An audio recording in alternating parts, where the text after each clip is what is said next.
Public institutions of higher learning in the country are becoming synonymous with industrial action. The academic calendar has been deeply affected. This time round, the strike called by the University Academic Staff Union is getting into the third month. Some students in universities have been forced to leave the institutions. Others are engaged in small businesses to eke a living, and others, out of frustration, have been participating in demonstrations alongside their lecturers demanding for the Ministry of Education to end the strike. The 2017-2021 collective bargaining agreement is at the center of this year's tug of war. The party started its negotiations on 3rd April 2017, but this was not completed as there was the 2013-2017 CBA that the lecturers were pushing for, which resulted to 3 strikes. For more than 15 years, I have never heard where the universities and the unions have negotiated in time. We negotiate late, and even to get these members on the table to negotiate, we must go on strike. To do the actual negotiation, we must strike. To agree, we must strike. To have the agreement implemented, we must strike. To get the payment and even the arrears paid, we must strike. That's why universities are perennially in industrial action mood. Workers of public universities, unite! Unite! Unite against exploitation! Unite! Unite against oppression! Unite! Unite against jingoism! The first strike lasted from 19th January to 13th March 2017.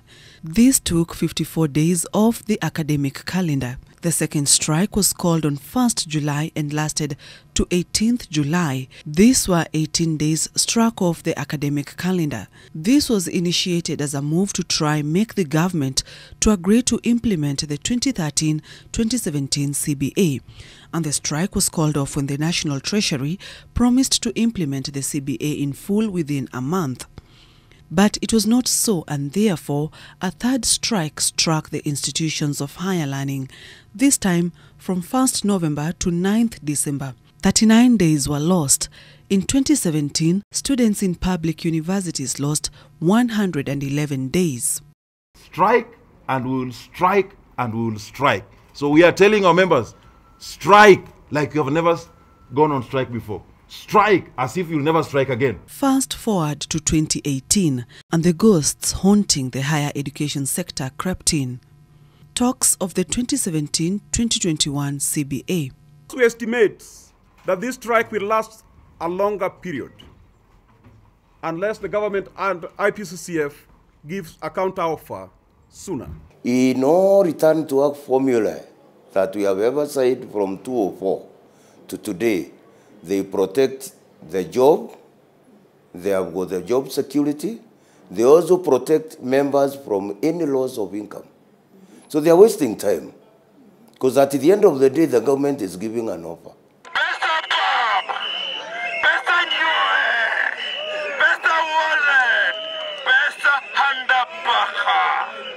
Lecturers want the government to give them a counter-offer, but the government insisted that it was not possible for them as they had to be guided by the Salaries and Remuneration Commission, which currently does not have commissioners. At some point, the Interpublic Universities Council Consultative Forum, IPUCCF, presented a counter-offer to UASU, one that they rejected, saying it was a sham as it failed to meet their demands that would ideally improve the quality of university education and their welfare, such as lecturers' pay structure, basic salary, and house allowance. Instead, IPCCF said it wanted to negotiate only 2 incidental items which have no relationship whatsoever to the current plight of university workers.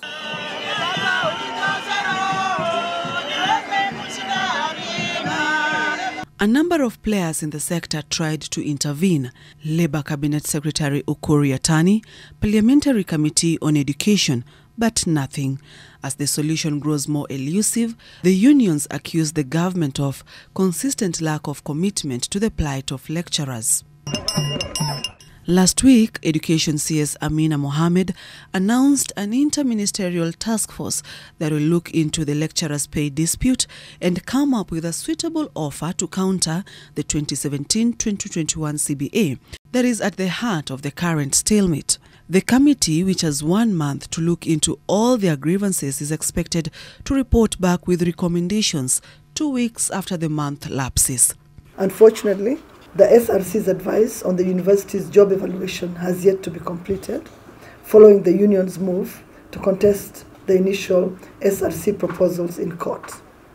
Additionally, the terms of the SRC commissioners expired before the completion of that exercise. The task force will also look into other issues other than pay that have beset the institutions of higher learning. The Interministerial Committee is made up of principal secretaries from the Ministries of Treasury, Public Service and Youth Affairs, Interior, the Institute of Human Resource Management, the Secretary in the Salaries and Remuneration Commission, and the Retirement Benefits Authority. It will be chaired by Professor Noami Damba and co-chaired by Professor Micheni Ntiba. The pushing and pulling continues in what seems like an endless tug of war between lecturers in public universities and the government, with each party unrelentingly pulling on its side of the rope. 3 months down the line and learning has stalled in institutions of higher learning, with students being the metaphoric grass that suffers the pain even as the fighting bulls stamp their weight. Sharon Barang'a, NTV.